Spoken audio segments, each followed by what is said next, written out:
Time for another episode of the Nerdy Virgin podcast. My name is Joshua Snyder. I did not lose my virginity until I was 32 years old. That is a truth. It is not an exaggeration. It is a fact. It is an undeniable fact. There's no way that I can prove it other than look at how I'm living my life and notice that I have been doing this podcast for 5 years and have 12 listeners. I think that should give you enough proof that that this is something that is happening. California economy has opened up again. People are once again spending their afternoons at coffee shops writing. And I used to do that before the pandemic, and now I'm not. I find I'm still not really going out to restaurants much at all.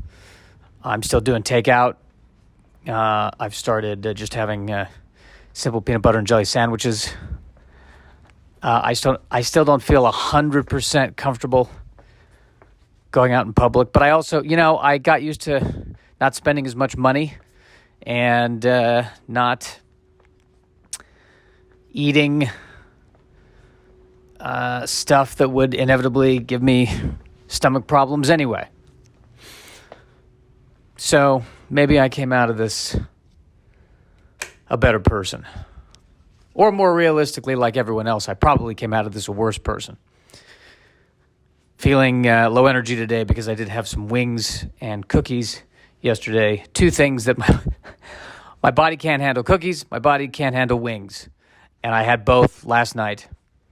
And now my body is having to process that. So I find the older I get, if I make a bad food decision, that means the next day I don't go out and walk. I can't do anything the next day. That means if I make a bad food decision on Saturday, there is no Sunday. There is no Sunday. Sunday is blocked out, and we got to move on to. We've got to just, got to take a knee. Got to take a knee got to hit the showers. Got to hit the shower. I think take the knee has a different connotation now, doesn't it?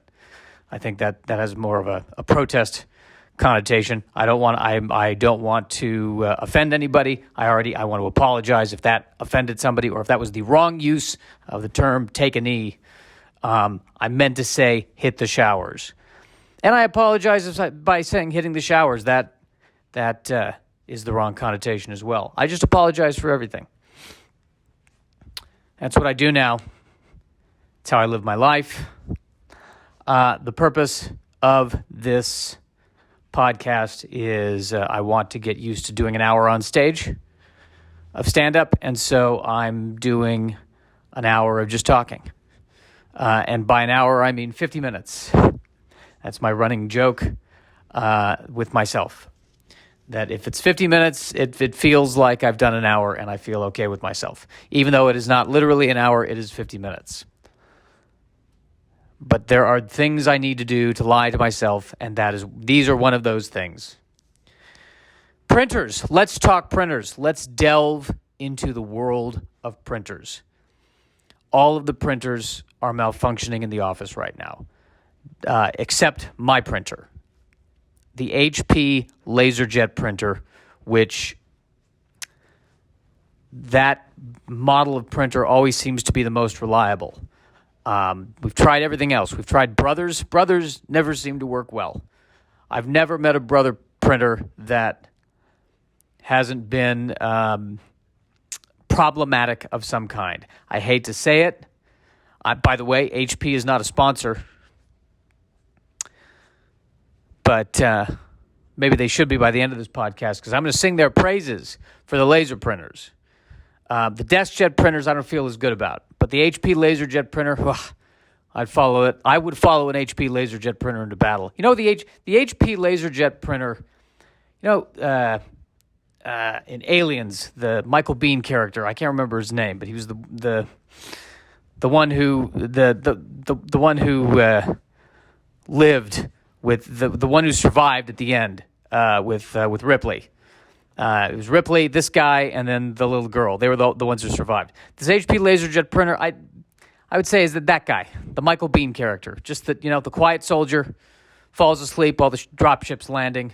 No big deal. Just another job. That's the HP LaserJet printer. The brother printer is the Bill Paxton character. We're not going to make it, man. We're going to die, man. We're going to die, man. We're going to die. That's the brother printer. That's how I would describe the brother printer. I miss Bill Paxton. He was great. He was fantastic. This brother printer is the DCP. That's the model. What I like about it is that the D almost looks like an O, which would be OCP, which was the name of the company in the RoboCop movie, Omni Consumer Products. It was the company that built RoboCop. And I like to pretend that it's an OCP printer, that it's a printer that if need be, was designed to also be a killer, but instead it just jams a lot. It just actually this particular printer never jammed. It just suddenly stopped working. It just suddenly error. Do we know why there's an error? No, we don't. But maybe there were the prime directives were put into it, and one of the prime, maybe the printer discovered that the head of OCP was doing something wrong, tried to arrest the head of OCP, and then that's why it can't print anymore. And you'll see more of that in the new movie, Printer Cop, or Robo Printer, if you will. It was a printer that was left for dead on the streets, and they brought the printer back, and they turned it into a half cyborg, half printer, who fights crime and collates. These movies write themselves. Wait, you took a printer and you gave it a body? Yes. Why'd you do that? Because I'm tired of walking over to the printer. I figured the printer could walk over to me and just spit out the paper. How much did you spend on this? $50 billion. Okay, I need to leave the room now. I need to leave the room and take a breath. $50 billion on a walking printer. Getting silly, Josh. Getting silly. Getting too silly for this. Getting silly. Very tired. Very tired. Getting silly. I think I'm going to lie down on the couch here in the classroom at the office. Oh, that's nice. Oh, that's good. Oh, that is nice. This is a nice feeling. My lower back is relaxing now. Keys are falling out of my pocket. These pants I have, they have pockets that are conducive to keys falling out of the pocket if I lie down. Maybe they're too relaxed fit, or it's something about the design of the pocket makes the keys problematic. Oh, but I am tired. I need to, I really should take one day a week and I don't know, maybe rest. Maybe just chill out. Just chillax. You just need to chillax. And I'm learning that if I do that, I do feel better. And if I don't do that, I feel worse. So that is what I'm going to start to do. I think I'm going to try to do that today as much as possible. So all I'm doing is just recording a 1-hour podcast that I don't plan. And that, believe it or not, folks, that really takes no effort. It is really not that difficult to not plan something and then do it and then release it as if I know what I'm doing. And release it as if it is a final product. Fantastic. Even if you see a movie that you think is a terrible movie, it took 2 years to make that movie. People worked really, really hard on that movie. This is me just talking for an hour. aka 50 minutes, and then posting it. And I'm sitting here going, well, where's my sitcom? Why aren't I famous? Utterly ridiculous. That means you need to take a bigger risk, Josh. Maybe you need to produce a movie yourself. Maybe you need to invest all the money you have into a movie, and you need to produce it yourself, and you'll understand that there is no victory without sacrifice. I think that was the theme of one of the Transformers movies, right? No sacrifice, no victory. No victory, no sacrifice. Was that I think that was, yeah. I feel like there are generals out there who are saying, I could get a victory without the sacrifice. I think with good planning, you can have a victory with no sacrifice. Maybe your planning sucks.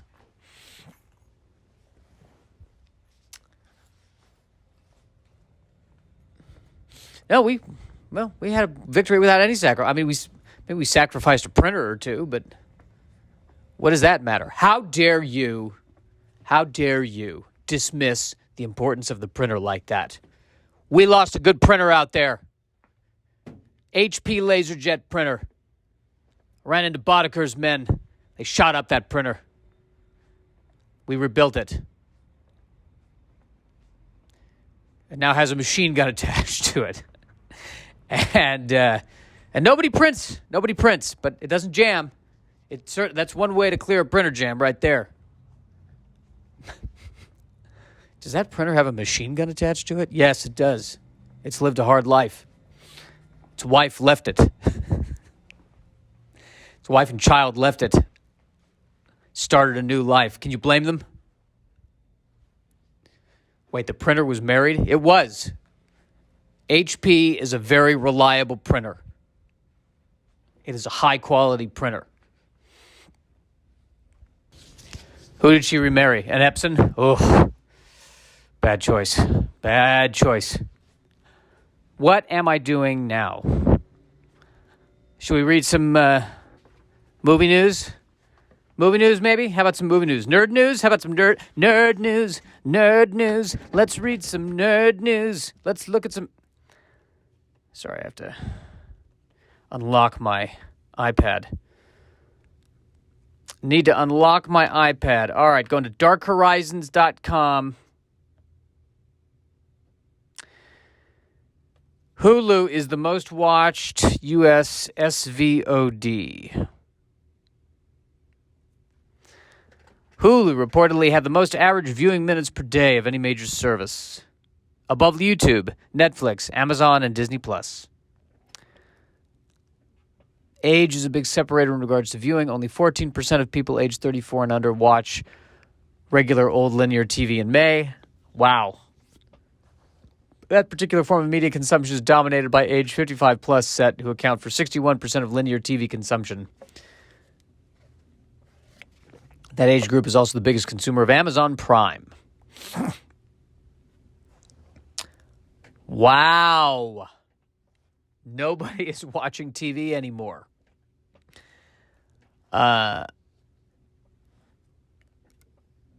Interesting. Now that's a good thing to know.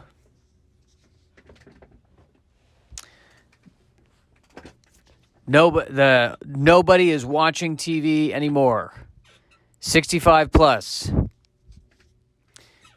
know what that means? That means one day the 65 plus, they're going to be the ones watching TikTok. And people are going to be looking at them going, you old people. You're watching TikTok. What are you, a dinosaur?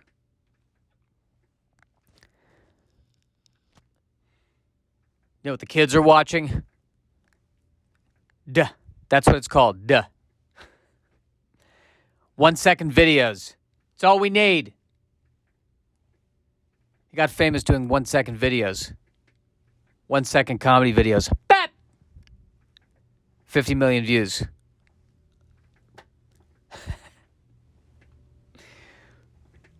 What are some of his other videos? Well, there's this one. Tell me if you heard it before. Roar! about this other one? La. Wow.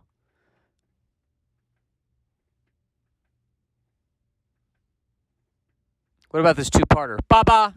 And then the second part. Ba. Huge ratings. 50 million views. Hilarious. I mean, he had me with ba, and then he came in with that second ba. Just unparalleled.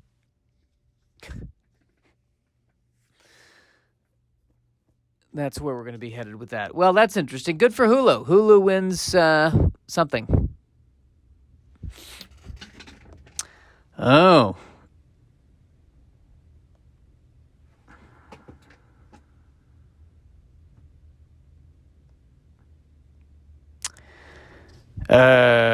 Speaking with Vanity Fair, Elizabeth Olsen says the new Doctor Strange film is decidedly darker than not just the previous MCU films, but also Indy's adventures. I think it's scarier than Indiana Jones. I think it definitely feels more like Sam Raimi than that. So maybe that was the goal. But it definitely became something darker. The horror genre feeling of constant fear and thrill of misleads and playing with camera, playing with how the perspective of the depth of field in order to make the audience feel more anxious. I think it's more like a glossy Indiana Jones movie, which I love Indiana Jones. It feels more than like a glossy, but I feel like it's a darker thing going on.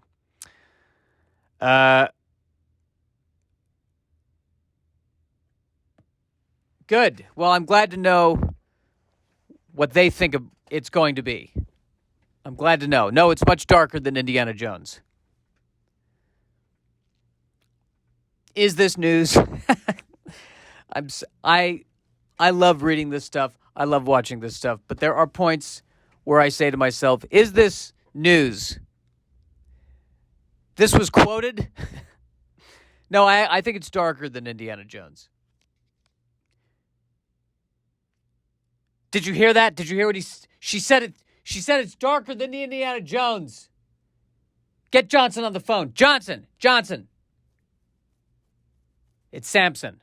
Listen, she says, I just got out of a conversation with Elizabeth Olsen, and she says the tone of the new Doctor Strange movie is darker, Johnson, than Indiana Jones. Can we get this on the front page? Can we get this on the front page? Don't say that to me, Johnson. Don't say that to me, Johnson. This isn't a fluff piece. This is page one. Get it on the front page. Nobody cares about the coronavirus anymore. Get it off. Put that in the funny papers, John. Put that in the funny papers.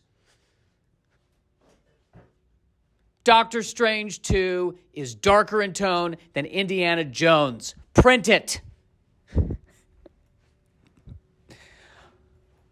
And make sure you only print it on a LaserJet HP printer.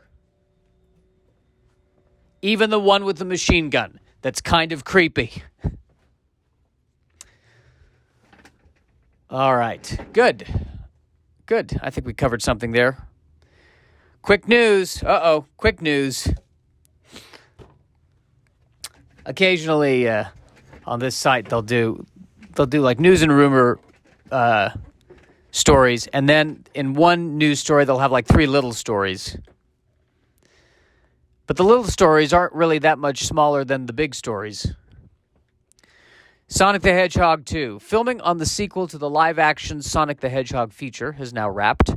Shooting on the project kicked off in March, with James Marsden, Jim Carrey, and the rest of the cast back along with characters Sonic, Tails, and Knuckles. The first round of filming took place in Vancouver, then shifted to Hawaii. So what's the news here? It wrapped. They're done. They're done with the Sonic sequel. I like that Sonic movie. I enjoyed it. That was the last movie I saw before the pandemic. Oh yeah, it was a nice, fun movie. And then a year of death. But before that year of death, Sonic was a nice movie.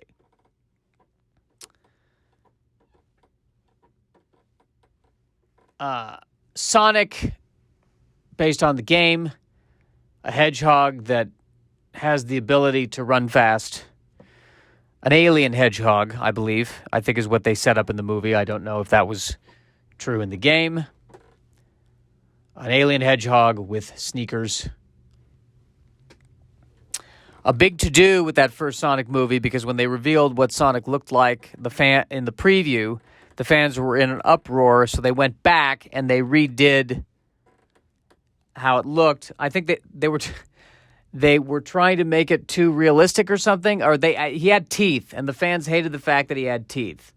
So they went back and they made it look more animated, more like the video game, and more like the cartoon where he didn't have teeth. But the teeth freaked people out. And I remember talking about this on another podcast. But since only 12 people are listening, I don't know if it's the same 12 people. But people being freaked out by computer-generated teeth on an alien hedgehog, maybe that's why we're failing as a species. People in an uproar because of the teeth.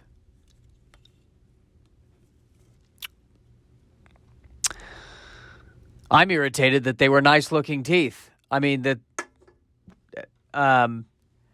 on those teeth, all I can tell you is that it's an alien hedgehog who at some point got braces. And they're not going to show that in the movie, although I think that'd be the best scene. I've never seen a movie with an alien hedgehog who was told, you're going to need to wear a headgear for 2 years. Otherwise, you're going to have an overbite. And it's going to be annoying. I had to wear a headgear. I still have nightmares that I'm wearing the headgear. That headgear was annoying. And I wonder, I'm really curious to know if at the end of the day, that really made the difference that it made.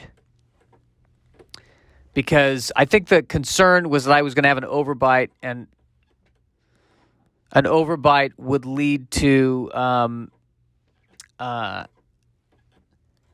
health problems. But I think it was also kind of a cosmetic thing, because at the time I really wanted to be an actor, and I think my mom's thinking was that the teeth need to be straight. Like, if that's what I really want to do, I need to look as good as possible. And lo and behold, what I've discovered is that the overbite does not make up for the severe lack of charisma that is required. You know what the overbite doesn't fix? I don't look like Brad Pitt.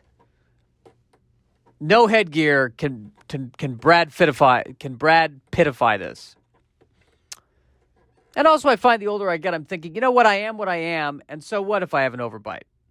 But I think there was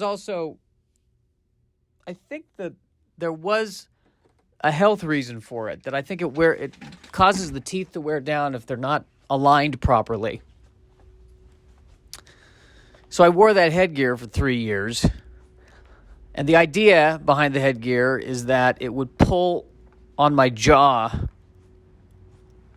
so that it would stunt the growth of my jaw, so my lower jaw, to clear up the overbite. This is the advanced science that they've come up with.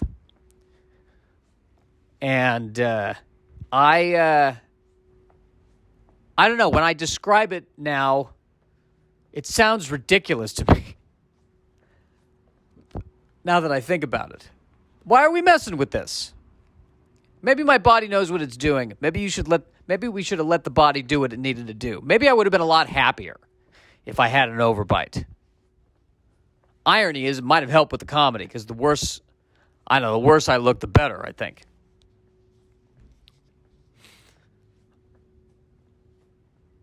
Actually, the sheer irony of it is that from a casting perspective, what I struggle with is that I don't look enough like a character actor to play the really offbeat parts, but I'm not handsome enough to play a leading man, so I'm right in the middle. That overbite would have been enough. Maybe if I had that overbite, I could have Paul Walter Hauser's career right now. But no. We had to go with symmetry.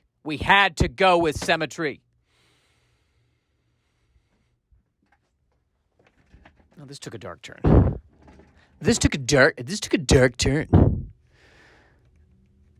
I should just not lock my iPad. Why do I keep locking my iPad? What are people going to steal? What are they going to steal? My podcast files? The Deep House. Okay, here's another story. Blumhouse has acquired inside directing duo Julian Maury and Alexandra Bastillo's new aquatic horror film, The Deep House. The film begins when a couple of YouTubers who specialize in underwater exploration videos go diving in a remote French lake and discover a house submerged in deep waters. Trapped with oxygen fading, they soon learn they are not alone in the house. Interesting.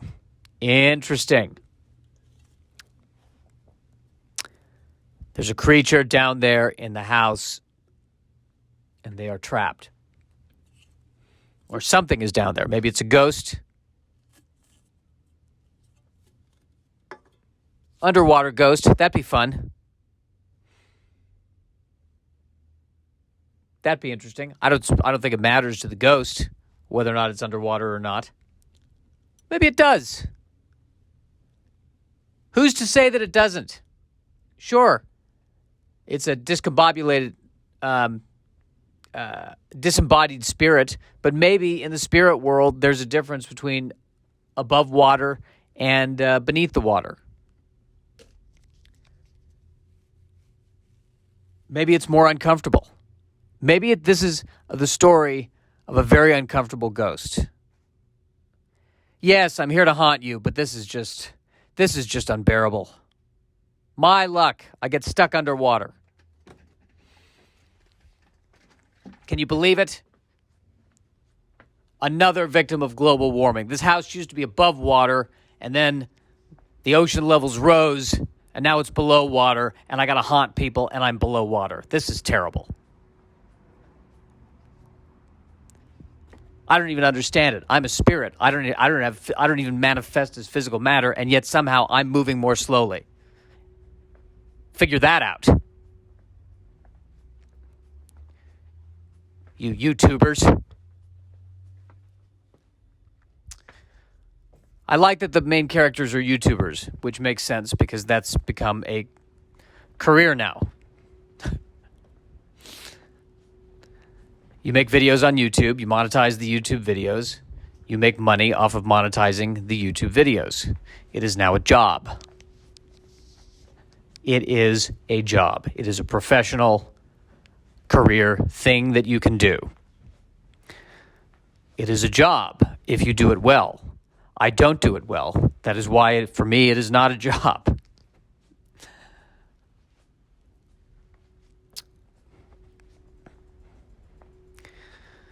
Yeah, I'm going to haunt you, but I just want to let you know it's really irritating.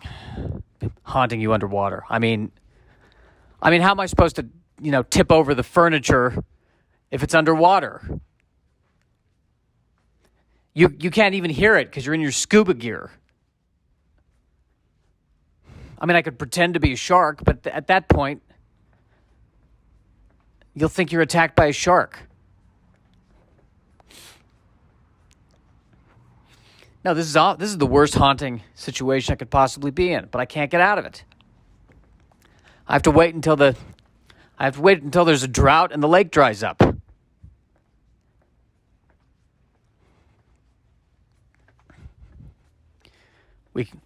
We found a way to communicate with the ghost under the water. We found a way. I'm communing with the ghost underwater.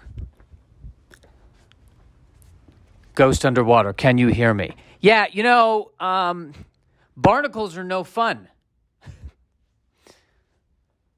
I hate dampness, all right?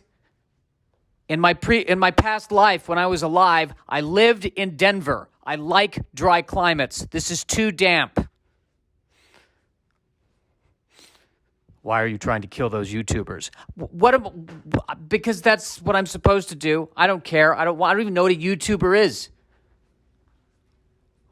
I died in 1915. What do you mean they carrying around little boxes and talking into them? Yeah, I got to kill the YouTubers. But at the same time, it is wet. It is very wet down here. I'm not a fan. And I still can't figure out, why am I moving more slowly, even though I don't have a body? Do you understand this? I do not understand this. I'm trying to figure out what you want. I'm trying to exercise your spirit from the house so that you may be free. Yeah, it doesn't work underwater. It doesn't work underwater. No, they've tried. It doesn't work underwater. You got to wait till the thing dries up. So I'm kind of rooting for global warming. I hate to say it.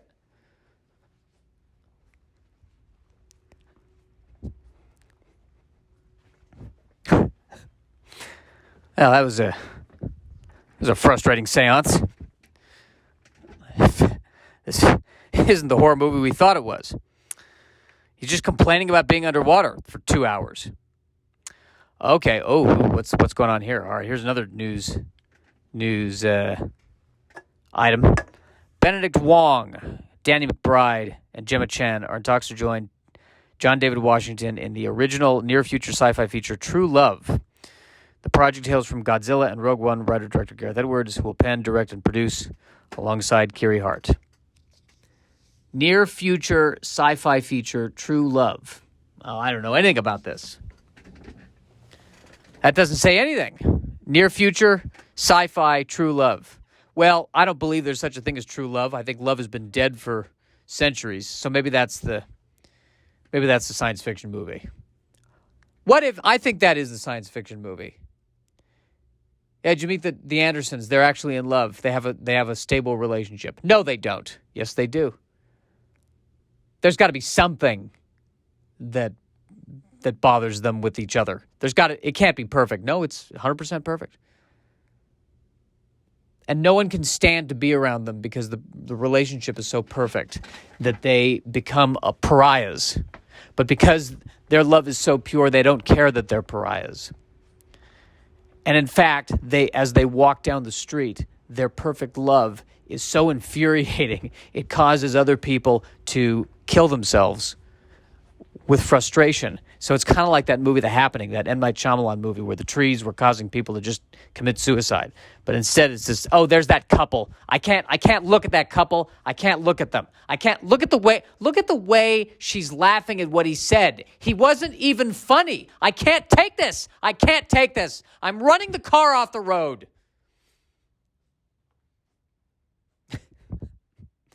I'd watch that movie. That's a fun movie. I'd watch that. I'd take a look at that. Oh, no, it's The Perfect Couple. Honey, we've got to run. It's The Perfect Couple. They're coming. Don't look at them. Don't look at them. Oh, she's feeding him cheesecake. Don't look, honey.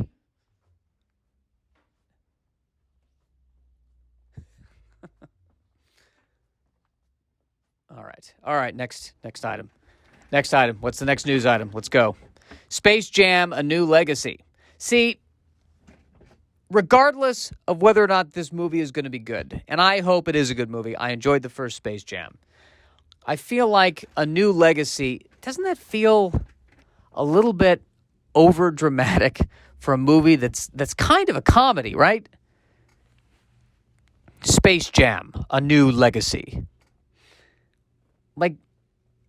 And even if that's the plot of the movie, I feel like shouldn't it be a little bit more of a fun title? A New Legacy, it feels very, very serious. Like that should be the name of when they're making the Foundation trilogy, A New Legacy. Like that makes more sense. Or but Space Jam, Bloodlines. What?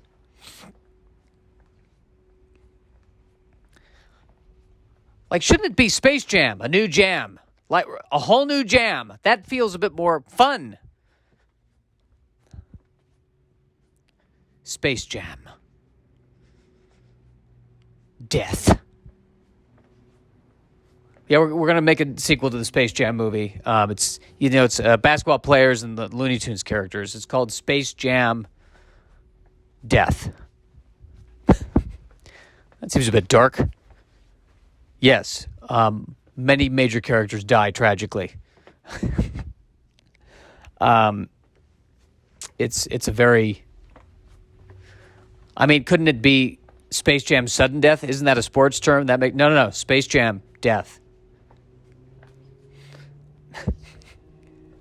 Space Jam. depression. They don't even play basketball. They're too sad. All right. All right.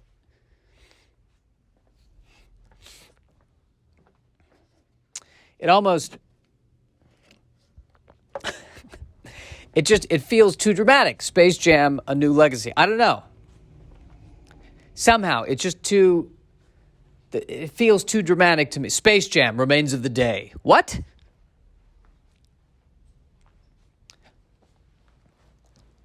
The real story is The Butler. What? I don't know. I don't know about this. We'll see. Again, no reflection on the quality of the film. I just think the title's kind of, it seems a little bit too dramatic to me. Space Jam, A New Legacy. Okay. Halo TV series loses showrunners.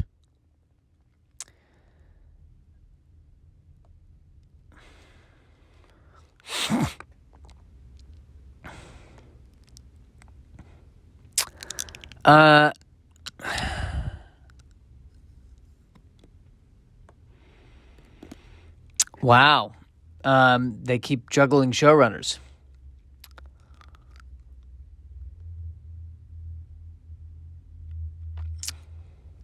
I wonder how that's going to go. A Halo series. They've been trying to make that for years. Is he going to be in the helmet the whole time? Is this going to be like The Mandalorian? We're going to see. Is this just more helmet acting? Is that what? Maybe that's why they departed. He can't be in the helmet the whole time. Main character is the Master Chief. In the video game, the only time he takes off his helmet is at the very end, and then we pull away, so we never see what his face looks like, which makes sense in the realm of the video game because I am playing as the Master Chief, so the notion is that I want to imagine myself as the Master Chief. That's why they never show his face. I believe that's why they never show his face. Although I think as they did, more and more titles, it became kind of, the mysterious Master Chief. And so the question is, how will this translate as a series? I always enjoyed Halo was a game I played with my friends in high school. It was a lot of fun to play that game. It was, and in my stand-up bit, aside from the action and the adventure of the game, it was just fun to pretend to be something that could run. That was just useful. It was nice. Oh, I liked playing the level where the Master Chief could run to Starbucks and back in 30 seconds without breaking a sweat. I just love playing that level. I don't need to shoot anything. I just like to run. What was weird about Halo? One thing I will say about Halo that I always thought, it made more logical sense, but it was kind of sad to me, was that I think in Halo you could only hold at one time, one or two guns at a time. One or two weapons at a time, which makes sense because that's how human beings work. But in some of the earlier games, like Doom at one point, I think you could hold 8 guns at the same time, and you just switch between the guns. And they never really explain how they could do that because those guns, they weren't all tiny guns. Like in Doom, I think at any one point you have the pistol, the shotgun, the machine gun, the plasma rifle, the bazooka, and then the BFG gun, which is this basically giant weapon that shoots huge plasma bolts. You could hold all of them at the same time in Doom. They never really explain how. He's got a really big backpack. He's got a huge fanny pack in that character in Doom. You never see it because it's first person, but if you ever look down, massive fanny pack. And you know what? Maybe that's what the world needs. The world needs a realistic Doom game where if you toggle from the bazooka to the pistol, it actually takes 15 seconds for the character to put the bazooka under his arm, pull the pistol out, which is tucked in his belt, and it gets caught in the belt, and he's got to pull hard on the belt, and then he drops the damn bazooka. He's got to take care of the bad guy, pick the bazooka back up again, throw it behind his back. He encounters other characters in the game who are saying, do you really, if you have the plasma rifle, do you also need the bazooka? Yeah, you do, because sometimes there are certain demons that it's easier to dispatch them with the rocket, and other demons, you need the constant firepower of the plasma. Yes, I need all of them. You know what the character in Doom needs? A golf caddy. That's what the character really needs. That's what they need to have in every version of Doom. There needs to be a caddy, a weapon caddy. Running around, they go around, they see the demons. He turns back and he says, what do you think? Do you think I need the bazooka or should I use the BFG? Nah, you save the BFG. You need the bazooka. You can take care of him with the bazooka. Doom Caddy. That's going to be the name of this podcast. That's what the guy in Doom needs. Needs a Doom Caddy. Doom Caddy. So the new Space Jam movie is called Space Jam Doom Caddy. What?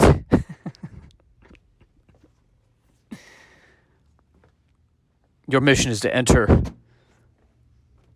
the portal of hell. You'll be encountering demons you've never encountered before. You're going to need all the weapons you can manage. And my 12-year-old son is looking for a summer job. Do you think you could hire him to be your Doom Caddy? He'll carry the weapons. Very responsible kid.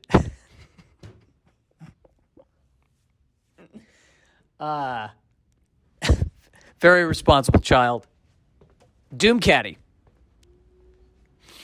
He wants to fight demons too when he gets older, but I thought it'd be good for him to kind of, witness what's going on.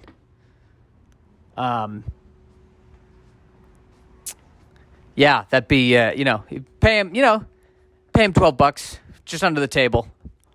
$12 an hour. That should be fine. Teach him responsibility. Now, before I got into financial planning, I worked for several years for my friend's dad as a Doom Caddy. I'm sorry, what? A Doom Caddy. We went into the portal of hell and fought demons, and I held his weapons for him. And, I don't know, I think he leaned a little too heavily on the bazooka when he should have used the BFG. But, and I mentioned that, but, he figured it out. He saved the universe. And that was good. It got me through high school. Then, I went to business school, and now I'm a financial planner. But I'll tell you something. If I have to choose between some of those days on the day trading floor on Wall Street and the fires of hell, it's not that much difference. Not that much difference. Doom Caddy. Don't have that problem in Halo. He can only hold two weapons at the same time. A small weapon and a big weapon. Can't even hold two big weapons. It makes sense in Halo. He's got throwing a lot more weapons, picking up a lot more weapons. Halo. I wonder if they'll have a Doom Caddy in the Halo series. Maybe that's why the showrunners departed. He needs a caddy. He can't just have two weapons. No caddy. We're cutting the caddy character. All right, fine. We'll cut the caddy character. Whatever you want. Oh, man. I feel good about this Doom Caddy. I feel like we came up with something. Now I'm paranoid that somebody else has come up with this idea. So now I'm going to Google it. I'm going to Google Doom Caddy and see what comes up.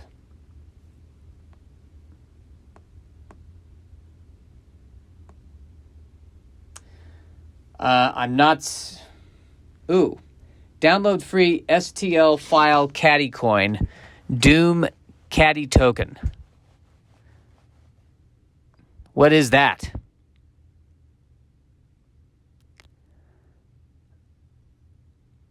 I think this is a...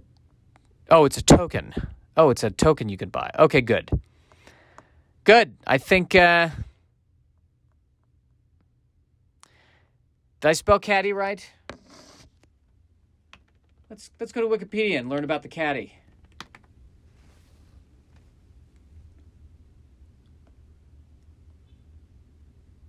Oh. Oh, yes. Here it is. And this... it could also be spelled Caddie. So I need to double check now. I need to go back to Google and type Doom Caddie and make sure that somebody hasn't figured this out.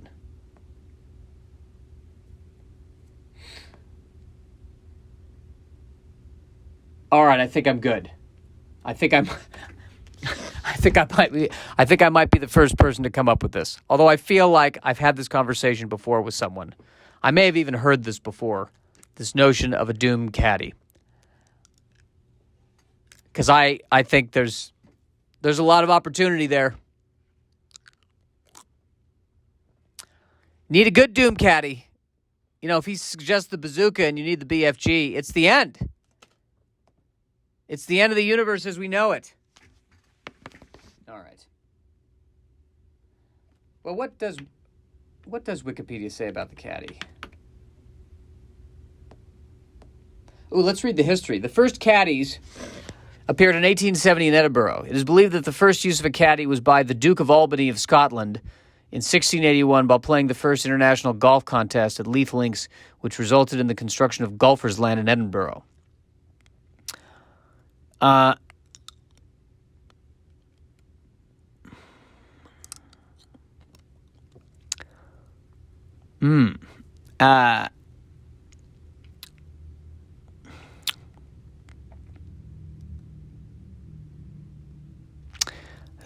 caddy intimately familiar with a particular golfer's game could be expected to offer better and more useful advice on the course. Yes, and of course, there's the issue of race relations.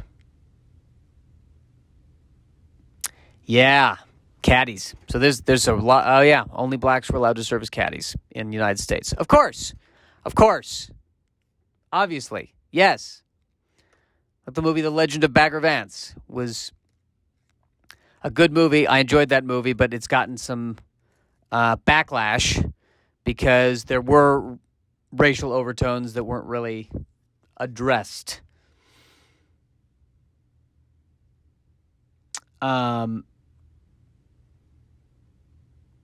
Yeah. That's not good. Not good. Depressing. See, this always happens with Wikipedia. I go on Wikipedia and we find out the dark side of caddying. And it's depressing.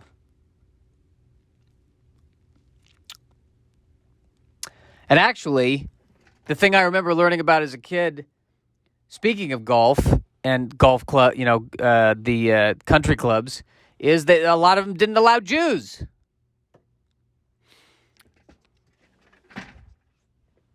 I think some of them still don't allow Jews, which is creepy. I think we actually went to one that didn't allow Jews to be members. And my parents were talking about it. We went to, I think somebody had a wedding. It was like a wedding party. Like you could still do the wedding party there, but I think they wouldn't allow Jews to be members at this country club. I'm fairly certain. My parents were talking about it. And we were all, casually talking about it. And nevertheless, we all went there.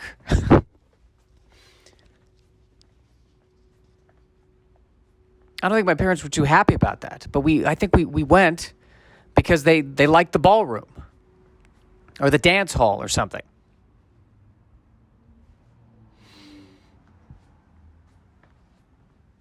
And this was the 80s and 90s.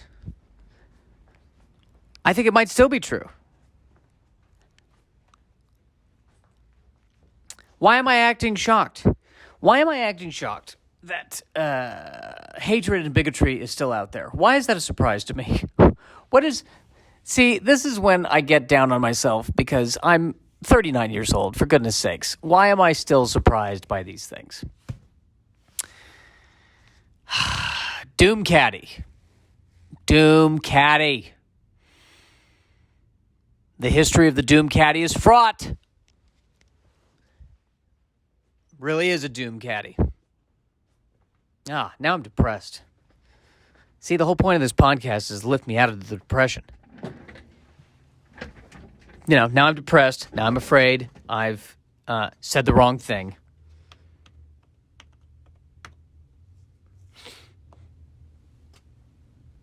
But yeah, oh God, it's so, I think that there is something, it's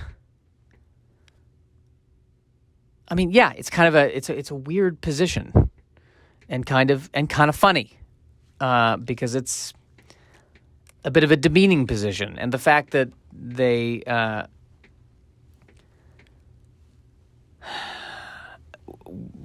so stupid. So stupid. Institutional racism, country club. And all together in one place. Ah, yes, the country club. I don't know. Has anything good ever come out of a country club? Is it wrong for me to say this? But I've always felt weird at country clubs the few times I've gone. Just there's this grass is just a little bit too perfect, isn't it? Everything's just a little bit too perfect. And now we know why. Underneath it, pure evil. I think one of the levels in the video game Doom, because the whole conceit of Doom is that they open a portal to hell. And you go through the portal of hell and you're fighting demons. I want to see a version of Doom where they open the portal to hell and it's a country club. And the Doom character's going, this is friggin' gross. I think I'd rather see fire pits and demons. And the Doom Caddie says, you think this is gross? Well, you're only paying me $12 an hour. This whole situation is gross. This is child labor here. This whole act out became fraught very quickly with a lot of underlying racial implications. And now I'm panicking. Racial implications, socioeconomic implications, all this from a golf caddy and what the golf caddy represents. All of this is packed into the golf caddy, the notion of the golf caddy, a symbol of economic and racial inequality for generations. But also pivotal to the movie Caddyshack, which was a hilarious comedy in the 80s. This is a really complicated job. This is a complicated part of our history. How can it encapsulate all of this evil stuff and yet also be in Caddyshack? This is bizarre. Where am I? Am I at 50 minutes? Where am I? I'm timing myself. I'm at 54 minutes. Well, I had to talk further about this caddy thing. I can't just gloss the surface of the caddying. I personally never caddied. I did play golf. My mom, I had golf lessons. My mom we got clubs. We bought golf clubs for me to go to my golf lessons. And I hated every minute of it. I hated golf because I couldn't hit the ball straight. So I'm sitting there getting frustrated.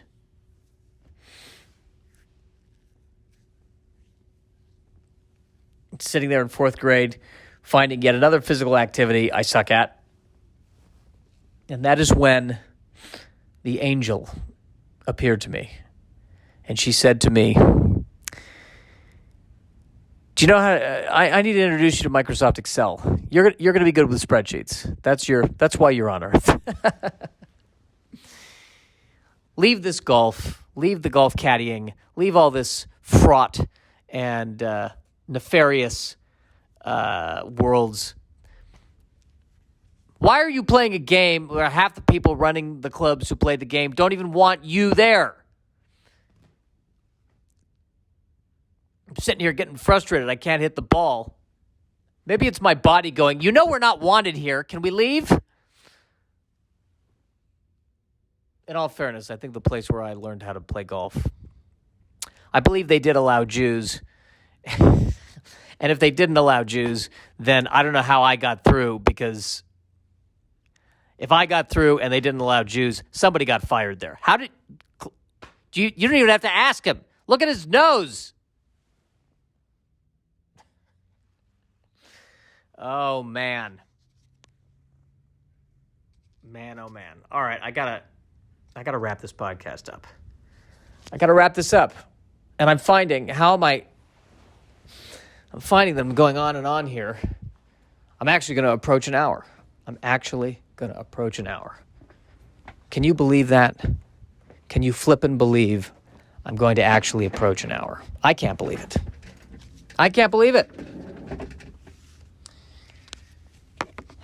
How do I close?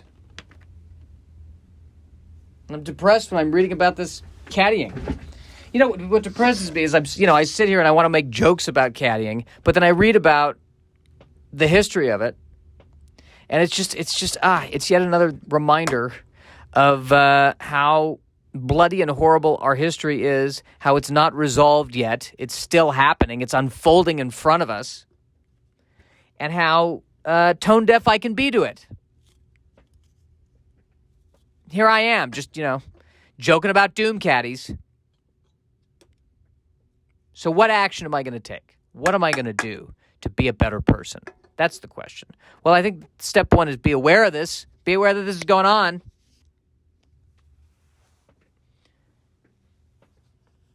That's the first step. It's not the last step, though.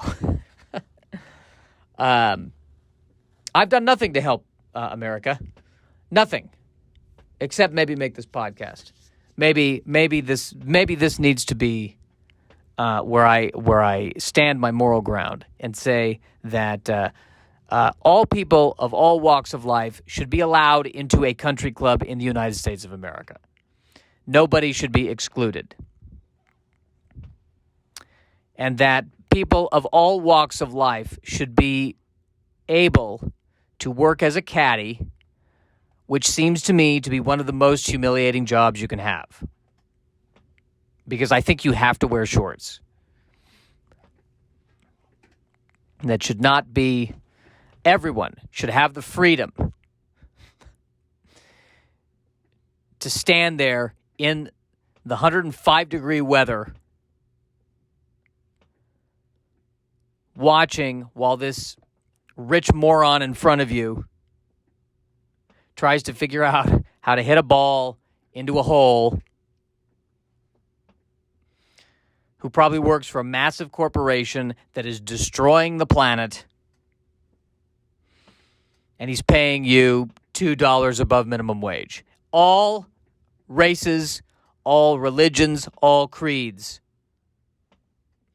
should have the right to be treated horribly by the upper class. I think we can all agree on that. And that is how I will leave this podcast. Actually, no, the way I leave this podcast is I would like to apologize if I've offended anybody. I am sorry. All I am trying to do here is be a clown. Bear in mind, I am an idiot. I know nothing about anything. I am just shooting my mouth off. That is all I am doing. So please do not take this seriously. I am doing, if you do find any of this amusing, and you're one of the few people who enjoys this, I am doing my next live show at Flappers Comedy Club and Restaurant on July, drumroll, I'm signing into the system now. It's in July. I believe it is the 18th. Am I right? I am right. It is the 18th of July, 5 p.m. in the Yoo-Hoo Room. Sci-fi themed stand-up. Come check it out. There will be jokes about Star Trek Deep Space Nine. Follow me at Nerdy Virgin on all social media channels. Please share this podcast if you think you know somebody who wants to hear somebody have no idea what they were talking about for an hour and frantically try to make a good point about morality and fail at it. This is the podcast for them.